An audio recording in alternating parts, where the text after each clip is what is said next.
దీనికి ఎక్కువ అయితే దీనికి 46,000 అవుతుంది, 45,000 అవుతుంది. లక్ష దాకా అవుతుంది. కందికి ఎంత అవుతుంది? 20,000 లోపల ఉంటుంది. కనుక కందికి దానికి సేమ్ రేట్ వస్తుంది కనుక కంది వేసుకోండి, పెసలు వేసుకోండి. ఇంటికి పప్పుకు పెసలు అవసరం రావా? అదే మరి వెనుకట రైతులు ఉప్పు కొనుక్కునేటోళ్ళు ఎల్లిపాయ అన్ని ఇంటాయి, పప్పులు ఎల్లిపాయలు అన్నీ మనం ఇంట్లోనే అక్కడిక్కడ పండించుకుంటున్నాం మన పొలంలో. ఇప్పుడు ఒక ఉప్పుతో పాటు అన్ని షాపులకు వెళ్ళి కొనుక్కొస్తారు. అది కరెక్ట్ పద్ధతి కాదు కదా. మీరు అన్ని రకాలుగా పంటలు పండిస్తారు. ఓకేనా?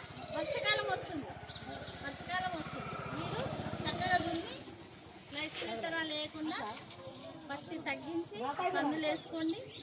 వరి కూడా జూన్లోనే నాట్లు వేసుకోండి, వర్షం మంచిది. సరేనా? Thank you.